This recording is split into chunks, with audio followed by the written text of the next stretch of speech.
Hello, everybody. Welcome to the Scumdogs Kennel. I'm your host, Chris Williams, and as usual, I'll be showing off some artwork from my own upcoming graphic novel first, so we can see that before we go and look at some more creepy cryptids tonight. I got some great stories for you tonight. Let's see. Here is my extreme '90s cover. I did this cover to basically send you back to the '90s stories for you tonight. Let's see. Here. Hello, everybody. Welcome to this Scumdogs Kennel. There. This cover I did to basically harken back to the comic books of the 90s, or rather, send you back to the 90s with some great artwork. Looks pretty good, huh? Now, the name of my graphic novel is Scumdogs. It's a parody book. I parody cartoons that we all grew up with, like from, when we were kids. Now, the Scumdogs, the title characters, they're villains out to take over the world. See, in the future, there's such a thing known as the Scumdog Sports. It's basically sporting events held with superhuman monsters. See, they become monsters through either science or through some other means where they basically sell themselves or their souls and become superhuman beasts.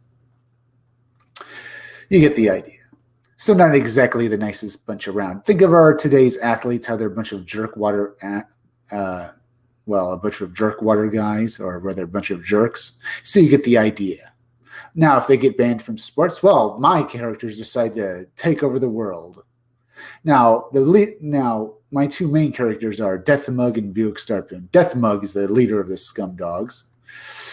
He's an arrogant, overbearing guy. He's the guy he's the purple guy with the middle mask over there, while Buick Starpoon is the guy with the pink pompadour hair, who's a G.I. Joe parody. Deathmug has various aspects you'll notice from various villains from 80s cartoons. Well, like Cobra Commander from G.I. Joe, as well as Serpentor from G.I. Joe, the main villains of that show. Like Cobra Commander, he's got a metal mask, and like Serpentor, he's got gold on him, and of course he's purple, like the Shredder from Teenage Mutant Ninja Turtles. Well, his archenemy Buick Starpoon is a parody of Duke from G.I. Joe, as well as the space hero kind of character, like Buzz Lightyear or Buck Rogers. You know, you can tell from his uniform he's wearing, and his uniform he's wearing, you see there, the green uniform. Anyone on this cover with a similar uniform to him is part of his team in the Space Forces. You know, his uniform, it looks like something from a space opera. So you get the idea. He's like a Buzz Lightyear or Buck Rogers. But because he's also a G.I. Joe parody, he has a military specialty like all of his team. Buick Starpoon's military specialty is that he's a captain. He captains a starship. Okay. Well, this guy over here with the mohawk, you see that? That guy over there is named Roadhog. His military specialty is that he's an army guy. He was part of the army before he joined the Space Forces.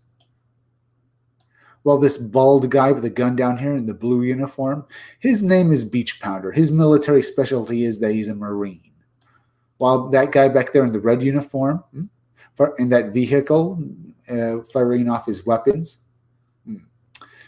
his name is Blast Tank. He's a heavy vehicle. Well, his military specialty is that he's a heavy vehicle specialist, a tanker. So you can see this cover here. This cover is one of 3 different variant covers you'll be able to back when my Indiegogo goes live. Now let's look at Girl Friday. She's another member of the Wild Rangers. That's the name of Buick Starpoon's team in the Space Forces.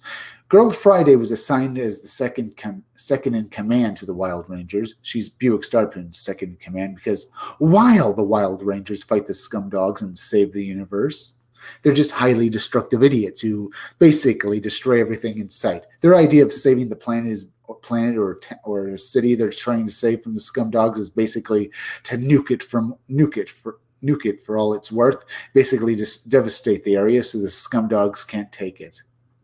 Girl Friday is the second command of Buick Starpoon. She was assigned to the Wild Rangers as the second command because her superiors in the Space Forces, well, saw that the Wild Rangers were complete idiots who destroyed everything in sight. So they wanted Girl Friday on the team to basically babysit them and basically try to steer them away from destroying everything. And she hates her job because she feels like her career in the military is over because she's basically now a babysitter. Come read about her in my graphic novel, Scumdogs, when it goes live on Indiegogo. Well, come back it when it goes live. It's not live yet. Now we'll look at Death Mug's henchman, because in all 80s cartoons, the main villain of the cartoon, he'd have henchmen who do his bidding and stuff like that. And usually they'd be complete idiots. These are Death Mug's idiots. The blue guy with the top hat is Murder Mouth. And the pink guy down here is Sloppy. There are a couple of idiots who are a parody of every henchman from an 80s cartoon. They're total morons who destroy everything they touch, and they're just going to be fun as hell when you watch them. By the way, hit that like button for me, will you? It helps me fight the algorithm so more people can see my content, as well as please hit that bell, as well as the part on the bell that gives you all future notifications for all my future videos, as well as please share this video out on Twitter and Facebook. Now we'll look at Hair Metal Doctor, who's a parody of Dr. Mindbender from G.I. Joe, a mad scientist. Well, Dr. Mindbender was a mad scientist in G.I. Joe, who fought against the G.I. Joes. But my mad scientist here, Hair Metal Doctor, has also been crossed over with a hair metal musician because I thought that'd be awesome to have as a villain. He thinks of all the mad gadgets and machines the Scumdogs use to try and take over the universe. Now we're looking at Miss Breasty Melons here, who's basically a parody of the Baroness from G.I. Joe. But unlike the Baroness, who's her own character, Miss Breasty Melons here is a party girl who just wants to have fun. She became a villain because she thought it'd be great and fun to have a fun time. So you're going to love it. Now the Hair Metal Doctor pinup and the Miss Breasty Melons pinup here you see will be included with other pinups in my graphic novel for you to back when it goes live. It's not live yet, folks. But I will also get these pinups out to you. I will also get these pinups out to you on T-shirts from Crypto Fashion as soon as I'm able to make them. Okay, so look out for that as well, or rather, go and get those T-shirts when you can buy them, or just go and get them. All right, we looked at that. That was fun. That was artwork for my own upcoming graphic novel, Scumdog. So let's go have some more fun. Let's go to Indiegogo real quick and see if there are any new Indiegogos up. Fred Perry's Gold Digger Part 6. Absolute Book 2. All right, not bad. 94, Rich Tully's War 1. Let's take a look over here. Not too bad. Cash Grab has made $269,000. That's pretty good. Not bad. Not bad at all. Doing pretty good from what we can see. Okay. Now, we're going to be looking at a bunch of creepy cryptid encounters or supernatural events tonight and having some fun. There's this story we have here I could read as well. Well, I was going to do it. Hunter Honeymoon, the Smoky Mountains, my husband and I caught attention of something unknown and terrifying there. Or we could go over here.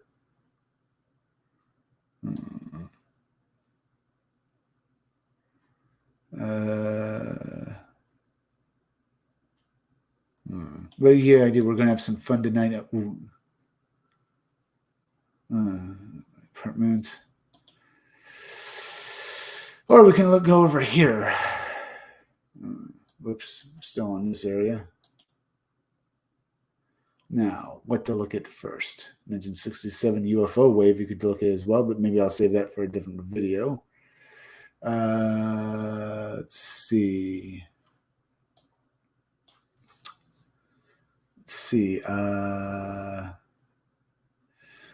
The best witness case in modern times, the Bridgeport poltergeist we could look at, or we could go over here. Yeah. Dr. Dada and the bizarre encounter with dead aliens. Let's take a look at this one, huh? Let's see. There are numerous tales of people who have claimed to have been abducted by alien forces beyond our understanding. It is sometimes easy to write off as some of them, but every so often there are those that seem to come from truly credible sources. And as seemingly reliable witness, Dr. Enrique He has impeccable credentials. It is a decorated ex-war pilot with a sterling educational history and research record on aeronautical engineering. He was highly sought after by many firms in his native land of Venezuela in 1950. The then 40-year-old Boda was working at an architectural engineering firm based in Caracas, who had sent him on a business trip to Argentina to work on an ambitious construction project out in the countryside by Buenos Aires. To get to and from the project, he commuted through the sparse rural landscape outside of what at the time was the fairly small city of well, I'm not going to try to read that name there. It was a city, and it was during one of those drives he would have to bizarre experience that would change his life forever. The drive out was typically mundane. The area also sparsely inhabited, not much to see. His out past the windshield and the hypnotizing repetitive landscape flashing by, making it easy to get lost in one's thoughts. Yet on this evening, his thoughts would be intruded upon by something very anomalous. Out on a field along the empty road ahead, it appeared to be some sort of metallic dish-shaped object sitting right on the grass of the field. And it was such an unexpected enough sight that Boda slowed down and then stopped his vehicle to get a closer look. His first thought was there was some an aircraft that had come down to land out in the remote expanse, but as he drew closer, he could see that it was no ordinary helicopter or plane. When curiosity compelled him to get out of the car and walk closer, he could see the object was made by a strange material that appeared metallic, but was somewhat spongy and rubbery to the touch. After circling the bizarre thing for a few minutes and gliding his hand along the weird surface, Boda claims that he would come to an opening at the point he was most curious and scared and decided to go inside.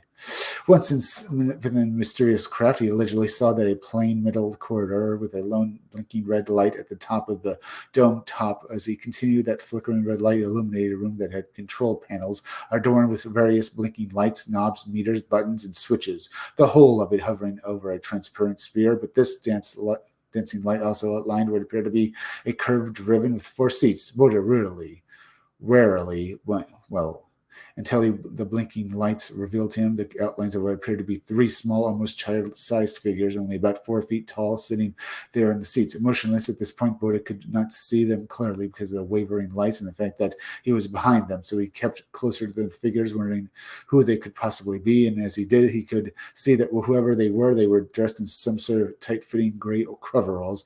Boda called out to them, but got no response, so he gave in to the overwhelming urge to reach out and touch the shoulder of one. When he did, he claims that he could feel that the body was rigid and that the skin had a charred texture. It seemed that these individuals, whoever they were dead. This was enough to strike Boda with a jolt of fear that sent him scurrying back outside to get into his car and speed off. When Boda got back to his hotel that he had been staying at, he excitedly told 2 of his associates about what had happened, and they decided to head back out there the next morning to check it out. When they arrived, the strange craft was gone, and in its place was a large pile of what appeared to be ash. When one of the Boda companions touched the ash, his hand supposedly turned promptly purple, much to the man's alarm, and that's when they saw a strange display in the sky. According to Boda, there were 3 unidentified objects up there, 2 discs and a larger cigar-shaped object. These strange objects hovered above them for a few minutes before suddenly, seeming to merge into one, after which this single object emanated a red light and sped off at a breathtaking speed to leave them standing there dumbfounded. Boda said that several days after the bizarre incident, his friend's hand would remain purple where he had touched the pile of ash, and that he himself was plagued by fever and inexplicable blisters, and it was like a sunburn on his skin. Doctors were allegedly unable to find any rational cause for these physical symptoms. Dr. Boda would keep the bizarre incident to himself for years before telling it to a man named for a UFO researcher, who in turn passed it along to a man who passed it on to a UFO researcher, Leon and stuff like that, Springfield, and then the report would feature in Springfield's book, Situation Red. It's frustrating that this where the case stands. Only one witness, no matter how seemingly reliable, just doesn't seem to cut it this day and age. Left to ask just what happened to him. What were those creatures he saw, and were they really dead? Did they friends perhaps come to retrieve them? And perhaps that is what Boda and his friends saw. How did they end up dead to begin with? What was the pile of ash left behind? Did any of this happen in any sense at all? It is rather eerie. Yeah, it is a very strange account right there. Let's look at some more spooky cryptid encounters. The politician Carl Hale and the aliens in tubes under the Capitol. Look at that. Senator Marco Rubio, Elon Musk weighing in on UFOs. Okay, look at that. Book claims aliens have recently kidnapped over 200 humans. Okay, look at that as well. Let's see. Abducted claims aliens gave her warnings and bruises. Let's go look at this one. Oh, by the way, folks, hit that like button for me, as well as please go share this video on social media. If you have not yet, please hit that like button, as well as hit that bell for notifications. Make sure to hit the part that gives you all future notifications for all my future videos as well. The biggest complaint UFO investigators, skeptics, and the curious public have about eyewitness reports in this blurry photo and lack of any other concrete evidence, the biggest complaint UFO investigators, skeptics, and other curious public have about accounts of alien abductions is the same. One woman in Bradford, England, claims she was abducted by extraterrestrials 52 times, and there's evidence to prove it.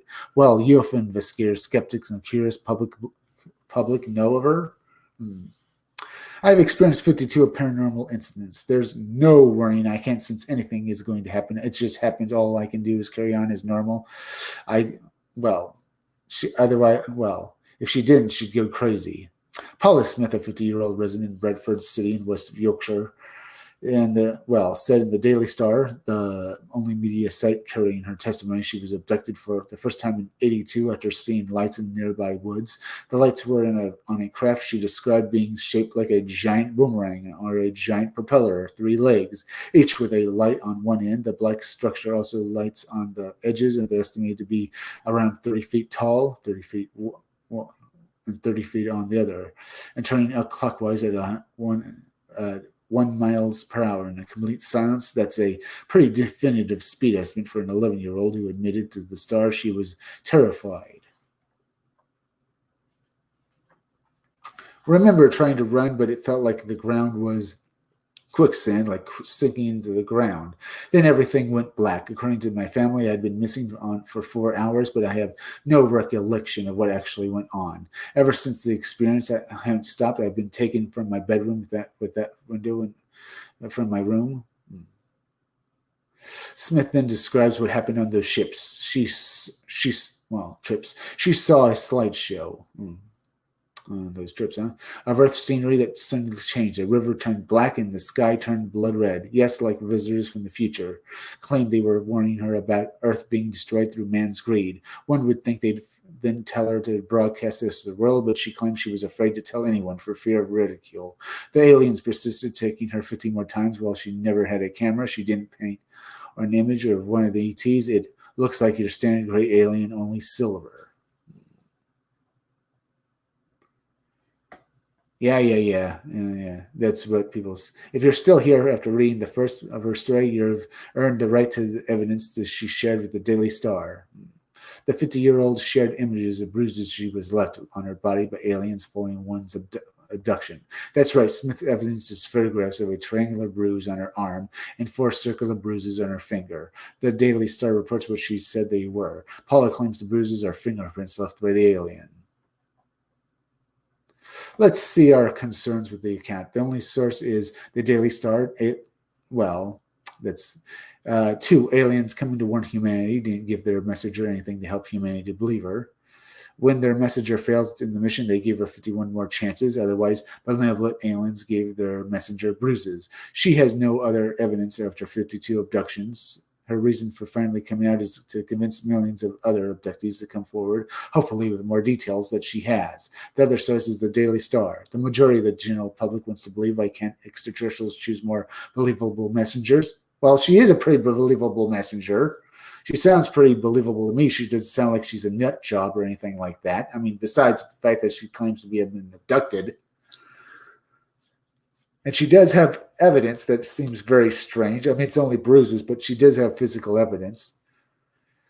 And equip them with more believable evidence. Why didn't Smith ask them for it? Is Smith's story a hallucination or a hoax? As he said, but there's still no reason to believe her beyond the fact that she has bruises. There is that as well. Okay, that was fun. All right. Maybe look at that. Let's do this. Creepy caves and creatures that lurk within the U.S. and Canada. Creepy caves. Matching half of Drill's. Right. Let's see. More on the matter of the creepy Slender Man. Loch Ness, a creepy place filled. The creepy world of Sophia the robot. Maybe we'll look at that.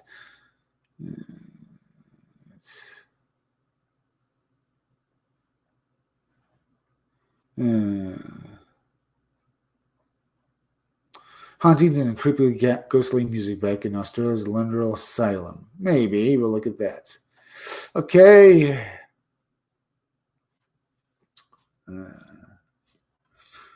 Maybe try this again. Try creepy cryptids.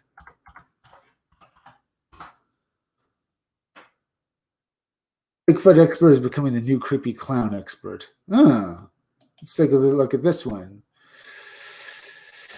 You don't know Bigfoot unless you know Lauren Coleman. No, Lauren.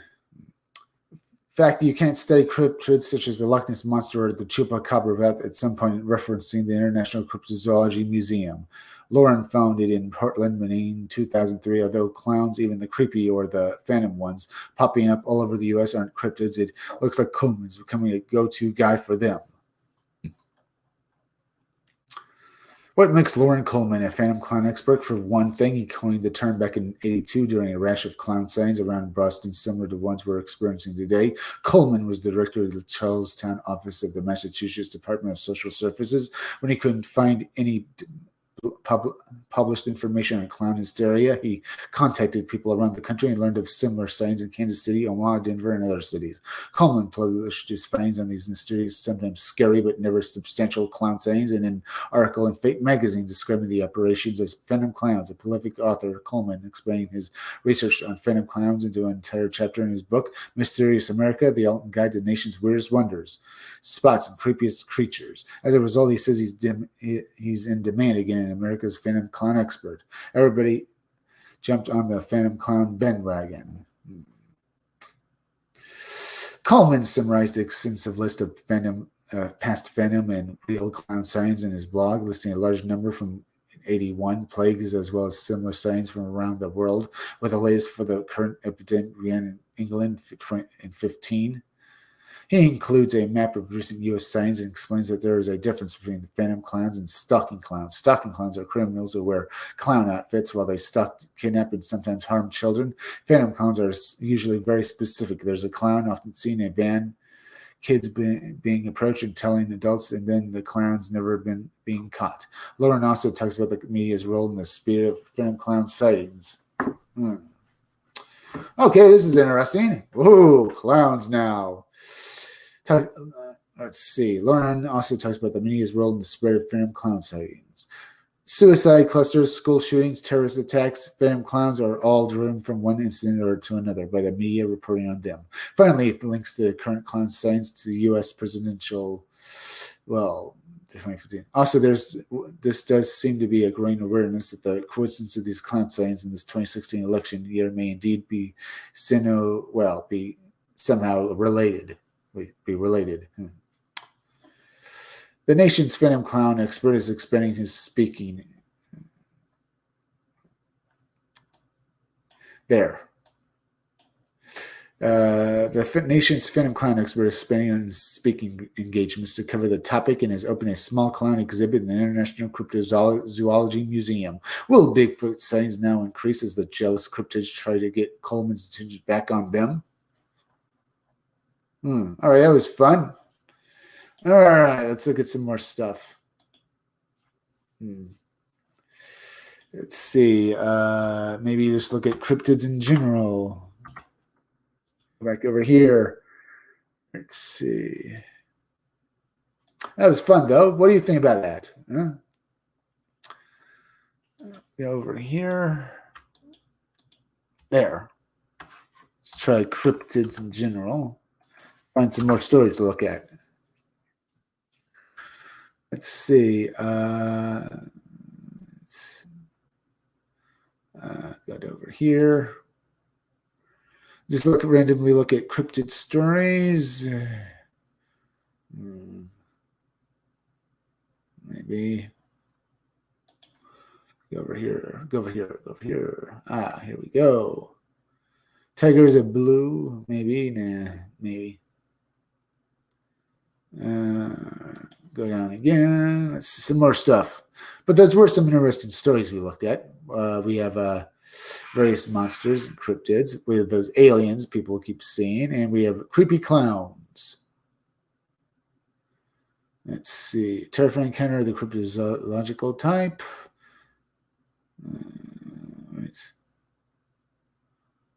Strange and frightening werewolf encounters. Okay, let's look at this. But let me go back over here real quick. See this. Anyone watching us? Anyone leave any likes or chats? Feel free to leave a chat when you want, folks. Let's see. Let me also do this real quick to make sure. It doesn't look like that. Let's look at these werewolf encounters. One creature that has long been the inhabitant of folklore and scary fiction is the werewolf. These shape-shifting creatures have haunted the imagination of humankind. Our legends for centuries across many cultures, and as much as we would like to think that they merely dwell that they're fake. Within the shadows of the mind, there are many reports of what seem to be real werewolves out there, which really push the boundaries of the strange and leave us scratching our heads. After all, how could such a creature ever actually exist in any real sense? The answer to that question might not be clear, but what is clear is that there are many reports of what can only be described as actual living werewolves. And here we look at a selection of very weird and scary accounts of these. A harrowing account comes to us from Reddit poster who claims this happened to her and her husband in the South Dallas suburbs of Texas, heading towards their apartment on this evening. She says that although the suburb is fairly well populated, it was so late that no one else was on the road at the time. With the lane lines of the empty road hypnotically flickering by the dim glow of the street lamps, it would have normally been a fairly relaxing, uneventful drive, but something was about to ruin all of that, and the witness says, as soon as we passed the traffic light under the highway, we both saw it plain as day. Stone sober and wide awake, we both saw a mother effing werewolf mother effing werewolf creature exit a neighborhood street and calmly run in about 4 steps across a 4-lane road. It was about 75 yards in front of us. It wasn't exactly the way I'd imagine a werewolf. It was completely canine, no human features at all, except for the fact that it was on 2 legs. The legs were massive, and the thing was about 7 feet tall, but the arms reminded me of a T-Rex arms. They were small and still hung like a dog's legs. They seemed to if the thing were trying to attack something, the head was also odd, besides being the typical dog color, grayish black. Eyes were bright, glowing, yellowish, even when there weren't headlights shining directly in them. It didn't look like the glow of an animal gets from lights in their eyes anyway, but the thing that stood out to me the most was that the eyes were bicolor, like a fish. I saw the eyes clearly, even though he was completely profile to us. I never forget how fast this thing was either. The road we were driving on had heavy trees to the right-hand side of us. When it came out, it was running across the road in just a few steps. It was big enough, effortlessly fast enough to know that a human could have dressed up and done this. There was an open field that he ran into. When my husband and I got to where these trees broke, we both turned our heads to look, but it was long gone by then. For seconds, I think the only thing that was said was quite what the F by me when more about what this thing looked like. It was much less scary than what I could imagine a werewolf to be. When it was running across the road, I didn't get the sense that it cared that we saw it, or that it was even trying that hard to cross before we got closer. I didn't feel fear as if we were threatened, but only a disbelief, really. And again, it's not like we were in a rural area by any stretch of the imagination. Similarly, we have a driving encounter of a witness who says this happened in 92 in southern Maryland when he was 16 years old. At the time, he was driving back from beach from having dinner with his brother, mother, and father, and he was sitting in his backseat just chatting with his brother. At one point, he found himself staring out the window, watching the murky nighttime rural area go by. Something caught his attention. what was fairly fleeting is something he says he will never forget. The witness explains. Running along, I'm just looking out the window, and there is a little road that merges into the main road. And on the left, so as we merge, we pick up a little speed. We are going maybe 25 miles per hour.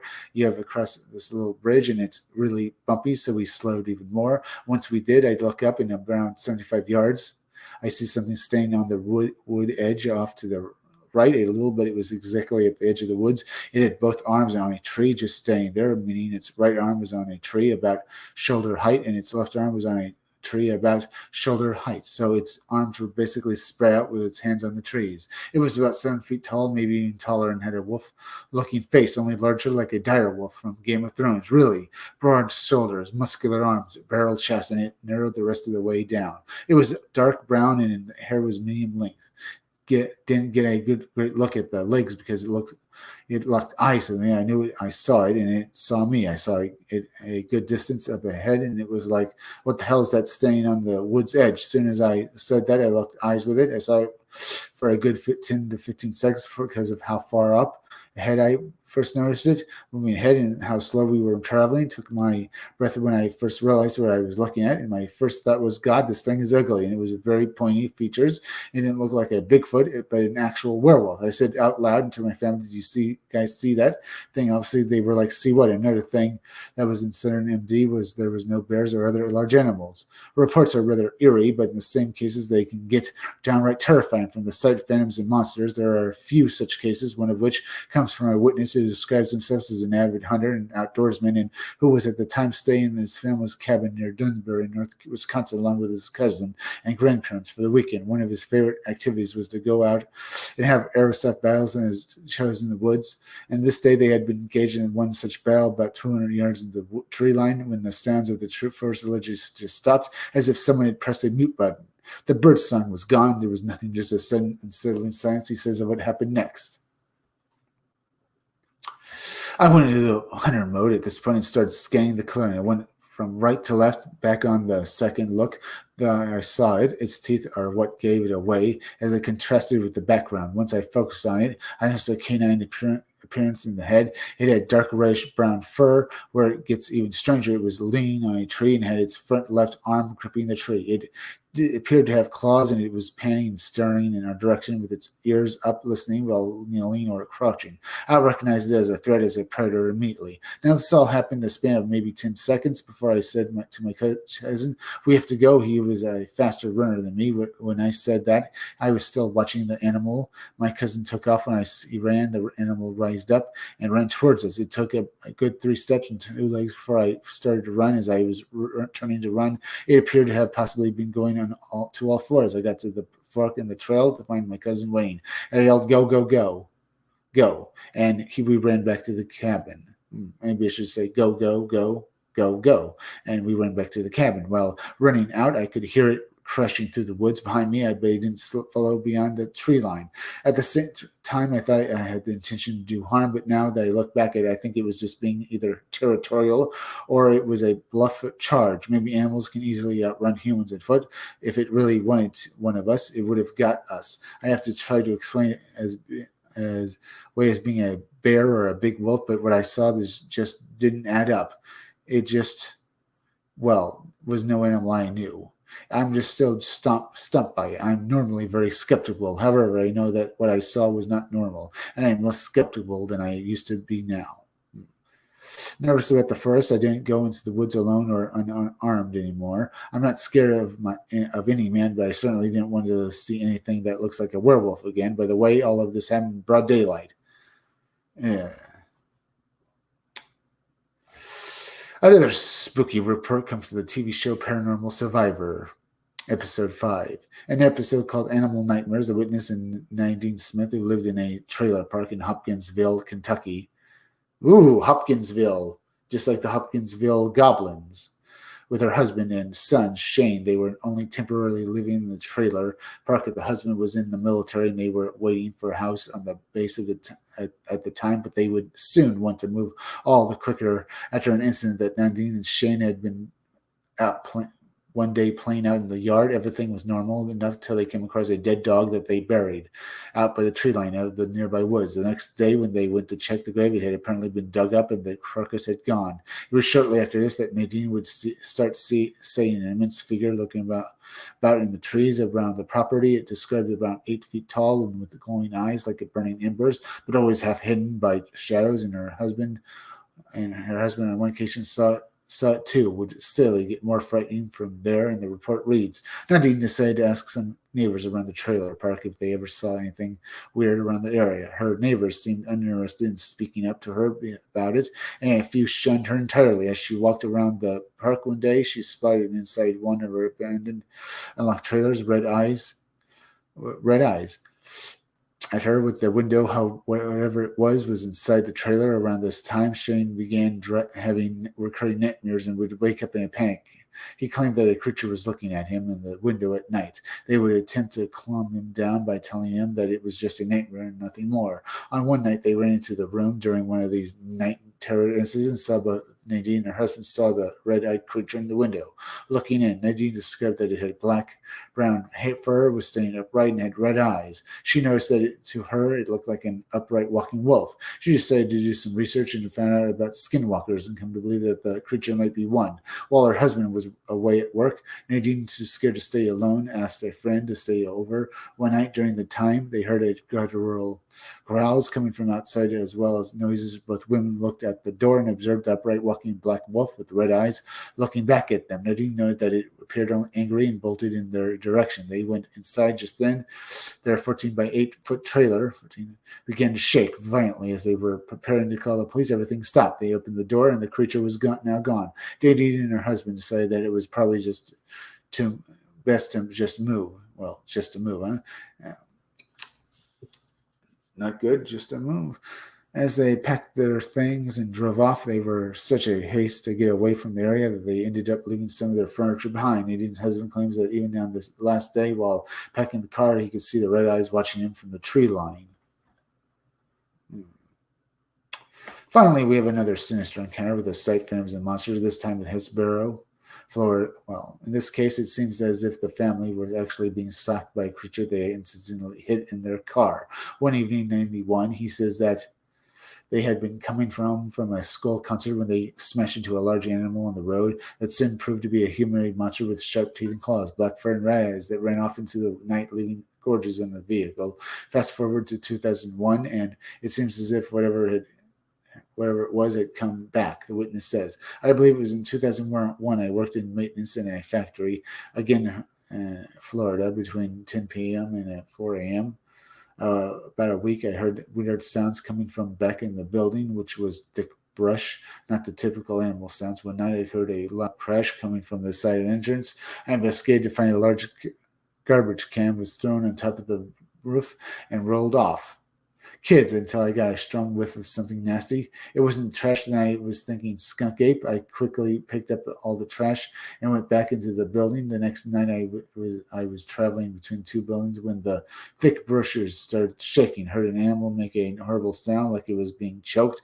I ran into the lighted parking lot and turned and saw a large humanoid shape appear out of the bush, and it went back in. And a couple of nights later, my mother was waiting to pick me up when she saw a large shape come under a light by a side entrance. It suddenly noticed her and went back into the shadows.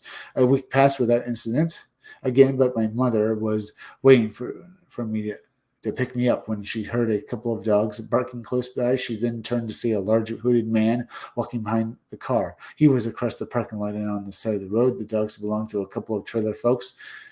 These dogs travel in packs 4 to 5 and weighed between 6 to 9 pounds. They were running around the man, barking and snapping at him. One of the large dogs got a hold of his arm. Then my mother saw the man's face. It wasn't a man under the hood. The head of a black wolf became visible. Then an earthly being shook and then threw the dog like a doll. The rest of the dogs ran for their lives. The hooded creature walked into the nearby woods. Next night was a full moon, and I heard it unearthly howl. We heard it and saw it again. Now a housing project occupies the land where I once lived. What are these people seeing? What are these werewolves they speak of? What do these reports signify, and do we classify them? Could these be actual cryptids, some undiscovered creature, variation of Bigfoot, a misidentification, or identification. Could they be glimpses of some sort of phenomenon we can only guess at? Is there perhaps something behind the legends of the werewolf present in such encounters? It certainly seems as if these reports are firmly in the outer fringes of the odd, and we can only guess at what this may mean, whatever the case may be. Well, whatever the case is, anyway. That was interesting, huh, folks? Looking at those articles. WizGiz Entertainment. Hell, did you spend part of your stream checking out 656 Comics, the Cryptids? The Crypternals, you mean? Yeah, I've seen the Crypternals, and I've looked at them before. I could look at those as well for the comic book. But right now I was looking at Cryptids, but maybe I should look at that. Maybe I just put Cryptids. Do this. Immortal Ones. The Crypternals. Well, might as well look quick since we're doing that. Take a quick look at the Crypternals. It's made $5,790. It's got some great artwork in this book. The Crypternals is a 132 page, well, it's a 32 page black and white graphic novel written by a Heavy Metal magazine and illustrated by Dura.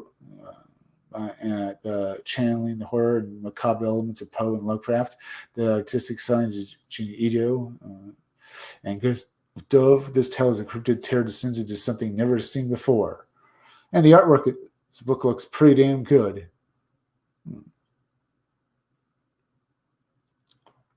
Story: cryptids live amongst us, monsters of myth and fable, some gods and some devils. These things are what our fear of the dark is based upon, and every culture around the world has their own stories about the beasts in their own backyards. What if the stories and legends are truer than we believe? What if these things have their own secret society that has been around since the dawn of time? Furthermore, what if their society is being threatened by a new horror rising from the ethereal realm?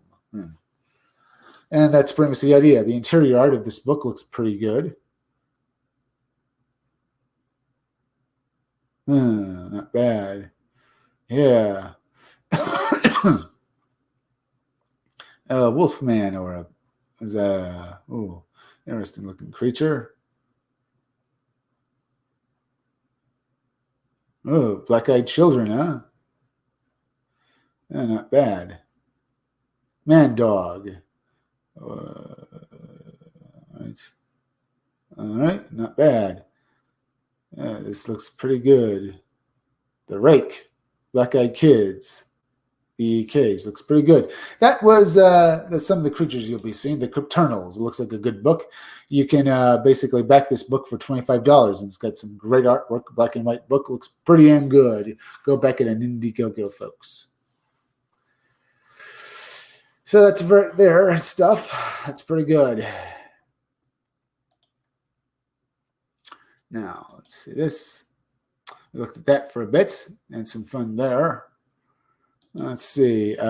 You guys hit that. If you have not yet, folks, please hit that like button. It really helps me fight the algorithm, as well as please go share this video out on social media.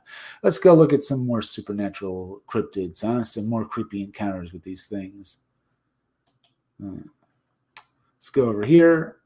Some wishful genius want to replace Bigfoot helps.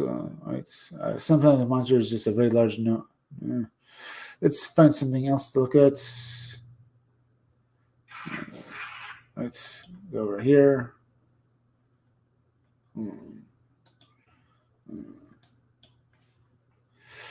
Let's see down here. Go down here. Strange encounters with the white Bigfoot. Russian media shows a video of alleged female Bigfoot running.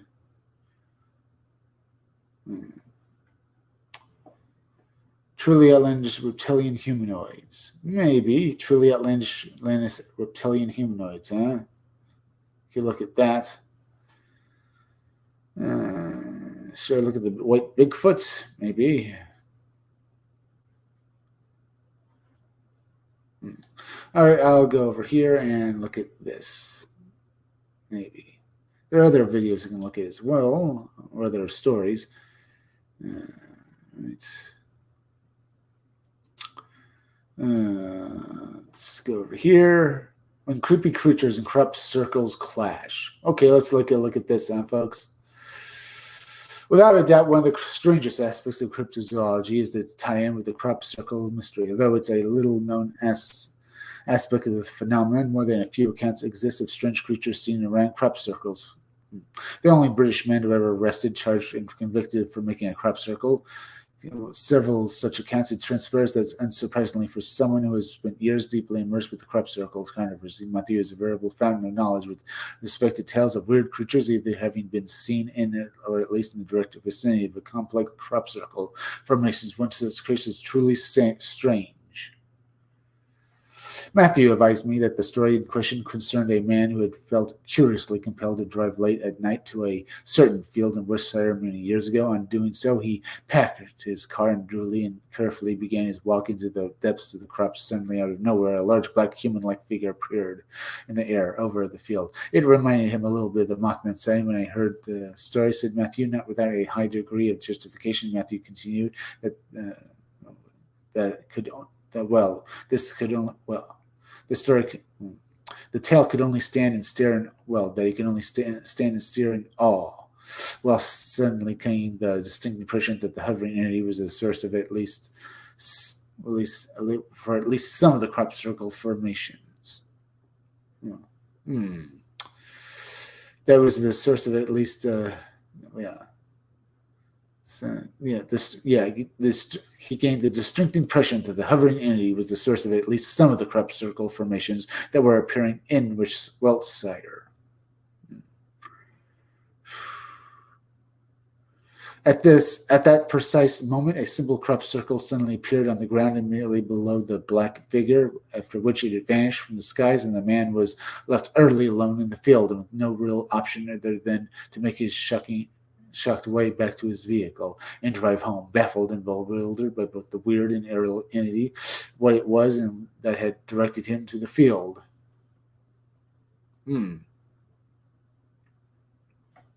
Matthew expands, there was no one time, I'd rather not say when or where exactly, as I could get into trouble for admitting I trespassed on the farmer's land and made the crop circle formation. Plus, I had a friend named Paul helping me with this one. We were making the circle when we noticed that these three bright lights, small balls of light coming towards the field. We watched them. We were fascinated.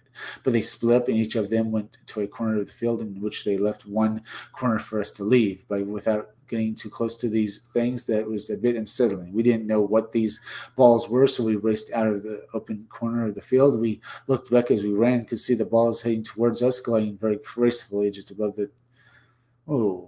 could very well be fairies they were seeing. Above the top of the crop. It was like they were on a railway track, just moving very smoothly, but it was left us sort of disturbed, too, like they were almost ghostly and alive. The story was far from finished, as Matthew notes. Well, I went into the car and told Paul to wait in the bushes at the edge of the road so he wouldn't be seen. The last thing I wanted was for him to get arrested if the police happened to drive past. But by the time I had got into the car and back to Paul, he was walking up the middle of the road with all his crop circle equipment in full view. I pulled up and wound the window down and shouted at him, "What the hell are you doing? If people see you carrying your crop circle making equipment, we'll get arrested." Paul looked scared and stiff. If they had arrested me, I'd have gone with them just to get me out of here. I asked him what he meant. Paul said that while I was getting in the car, he had heard these strange animal-like screaming noises coming from inside the field, and he had just charged out of there and onto the road. We never found out what it was, though. Martha Williams is not alone in commenting on such matters. 2007, I spoke with Marcus Matthews, a researcher of mysterious big cats, UK. He had told me that he was then currently investigating a case involving a person who had seen a huge black cat sitting inside the confines of a crop circle. So how do we define and explain such rogue reports? The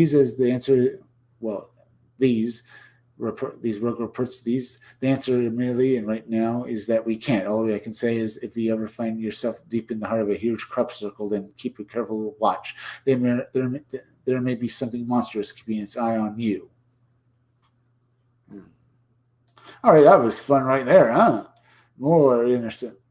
What is your favorite crypternal? Cryptid, you mean? Well, I would have to say... Bigfoot.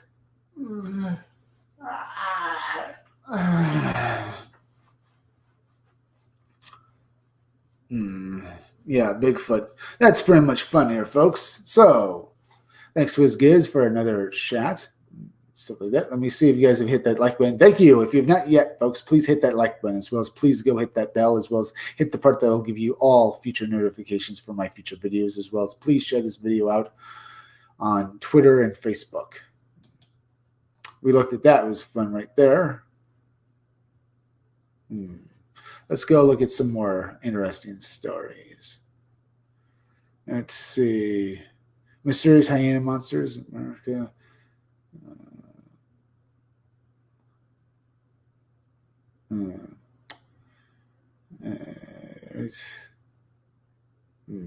Skeptical science, Texas chupacabra, California humanoid, and British witches. We could look at that. Italy's lake monster.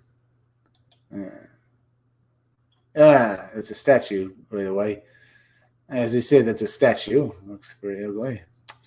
Now, there are paranormal signs that make you want to know more in the hopes that if they're truly true, then there are paranormal signs that make you go, really. These three recently publicized signs are varying degrees of really and are presented to show how hard it is to prove the existence of cryptids, aliens, and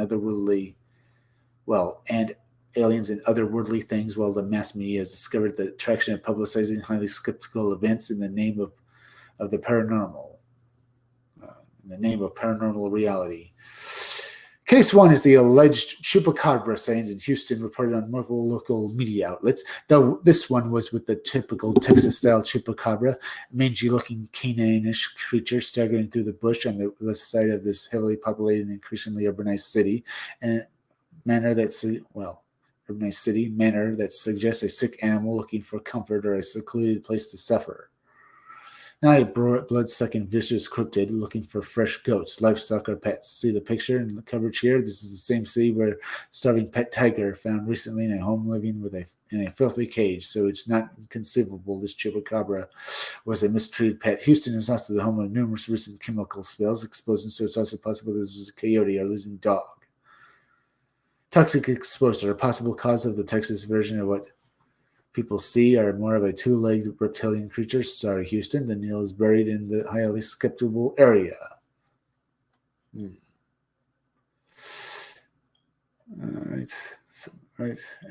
Skeptical area, huh? Is that Jesus Christ, please, Father God? Case 2 is alleged flying humanoid reported over Burbank, California by a man whose inclusion in religious examinations, the audio surely attracted even more attention to the typical flying humanoid, saying it would appear to be a stormy day. Always good for adding in the mood, as usual, the most common of the local comments on this video was an escaped string of balloons. Aren't we supposed to be suffering from a helium shortage?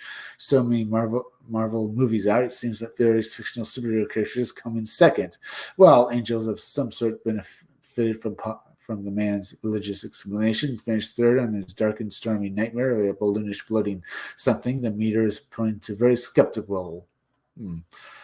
Okay, this is kind of boring. Just kind of stories here. Finally, we have case 3, the animal mutilation report from Cornwall in the U.S. might be blamed on aliens, but in England it's said linked to witches and pagans. Interviewed Brian Limley, an animal control official who was contacted by a farmer in the middle of typhus area of Dublin, arrived there to find 2 lambs which had their, heads cut cleanly from their bodies. Maybe like that. Find 2 lambs, their heads cut cleanly from their bodies. Heads which were nowhere to be found.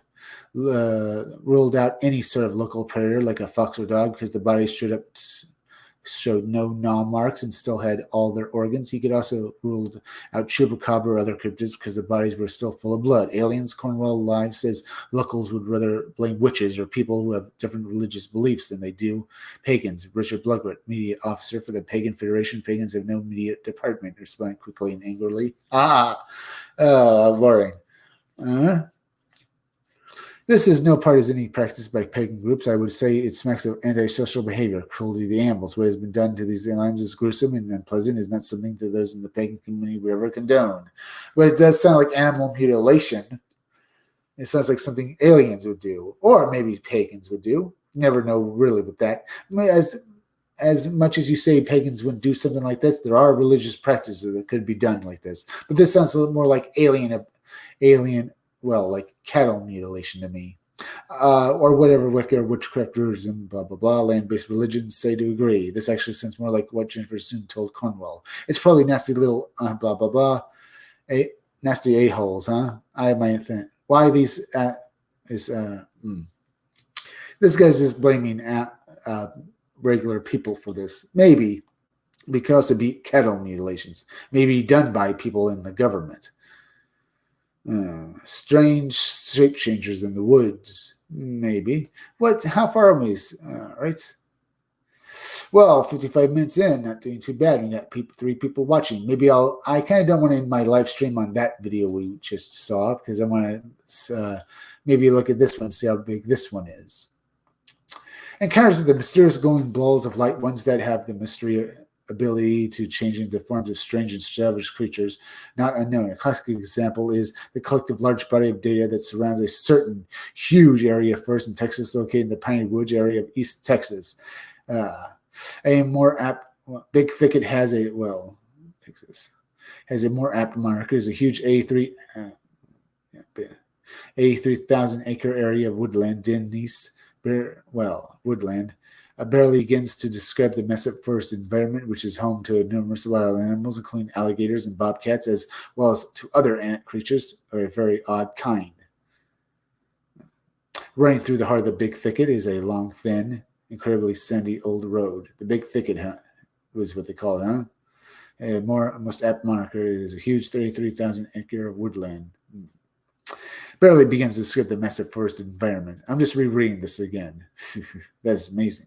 So this is in Texas. Never heard about this place. The Big Thicket has a more apt moniker as a huge 83,000 area of woodland. This barely begins to describe the Messip Forest environment, which is home to numerous wild animals, including alligators, bobcats, as well as other creatures of a very odd kind. We'll soon see, running through the heart of the Big Thicket, a long, thin, and incredibly sandy old road called Bragg Road. Not what the locals call it, though. To them, it is known as Ghost Light. All right. There's a very good reason for this. For the last 3 centuries, people have reported seeing wild, small balls of light floating through the trees late at night, but we're not talking about anything quite as down-to-earth as fireflies. These particular lights vary in size from approximately a tennis ball to a beach ball. They also exhibit evidence of intelligence. Witnesses describe the lights approaching them, even circling them, and was occasionally perceived as a playful fashion. Such is the interest that the lights provoke in the people that live there. Visitors to a circle maker has been erected at the start of the Bragg Road, which details the strange story of the lights. Was one of the most learned figures in the Bigfoot researcher field, and someone who spent a significant portion of his life living in the Big Thicket area. Riggs collected numerous reports of the mysterious ghost lights dating back to the 1800s, but Riggs did far more than that. He also cataloged an astonishing number of reports of what seemed to be Bigfoot and large black leopards. I'd say it seemed to be for a very good reason. While most people have reported seeing large black cats who have had hairy wild men type encounters in the Big Thicket, vast majority are content to conclude they encountered animals of the type that very few ever get to encounter. Not all of them. A small body of individuals have sworn that the large cats and the hairy humanoids, when spotted by the astonished, sometimes terrified onlookers, vanished before their eyes. We're not talking about them making hasty getaways in the woods, but rather we were talking about the animals in an instant changing form from big cats and Bigfoot to a small brightly lit globes of light, the ghost lights that have been staple parts of the area for centuries, of course. The reports were surfaced in 1977 from entirely unconnected people. 2 encountered the Big Thicket man-beast, and 1 the paranormal panther. All 3 witnesses whose accounts were collected by Ernie Sears deceased UFO researchers swore that in barely a couple of blinks of the eye, and as the creatures realized that they had been seen, they became as still as statues. Then, rather incredibly, they shrank in size and transformed into small balls of light that vanished into the trees. A near identical incident occurred on Braggs Road, 98, when a group of campers encountered an immense Bigfoot in excess of 8 feet in height, which vanished in a flash of light, and then that left just one telltale card, golf ball sized globe of light that hovered around the immediate area for around 20 or seconds, and which then fizzled out of existence amid what was described as an electrical crackling noise. I had the good fortune to meet one of the campers, 2005 Texas Ghost Light Conference in Austin, Texas. Finally, in 2007, one of the mysterious big cats was seen by wildlife officers. It drank from a local small pool of water deep in the thicket. The woman who met on in a trip on the big thicket and who prefers to be anonymous she prefers not to be known, knew all the stories of the area's resident Black Panther, but didn't really put much faith in the account. That is until she saw it for herself, and she saw much more than that. As she stood transfixed to the spot, the immense cat turned nonchalantly, didn't really care in her direction, and was suddenly reduced to a glowing ball that melted into the pool and emitted a great deal of steam, suggesting light was extremely hot. In view of all the above, it's no wonder that the big thicket has developed a reputation. That's a pretty good story, huh? Lots of these stories are great. That was very entertaining as well, folks. I'm going to thank you all for joining me today. Had some fun and stuff like that. A lot of fun. I'm going to thank you all for joining me. Please go and subscribe. Please like, comment, and subscribe. Then mark the bell for notifications. Select all notifications so you don't miss a single video. Yeah. As well as please subscribe to my channel. Read Comics They're Bad for You. Leave like that. Make sure you're still subscribed. And as he said, like I just read there and stuff, like I just read there, please go and please share this video on social media. As well as please go and subscribe to Please go and subscribe to Stitch Together Picks. Stitch Together Picks is another. Please go and subscribe to Stitch Together Picks. It's a YouTube channel that deserves far more subscribers. It's hosted by a great host, and you're going to love his reviews of movies. Whiz hell yeah! Keep up the good work and delivering consistent content. Thank you. Man, thank you for joining us. As well as please go and subscribe to Creepy Little Book. Creepy Little Book is like the Art Bell radio show. He talks about aliens and ghosts, and he leaves small videos talking about high strangeness, but he also live streams every night. He talks about aliens and ghosts, and you're going to love it. Go and subscribe to Creepy Little Book. As well as please go and subscribe to my Rumble channel. Just go to rumble.com, search out Comic Freak, and it'll take you to my channel. Please go and subscribe to me. As well as please go to BitChute and subscribe to my BitChute channel. It is also named Comic Freak. Now, remember, folks, I'll be back again tomorrow around 5 o'clock or 6 o'clock or 8 or 10 for another live stream, so be sure to come back again then. I'm Chris Williams from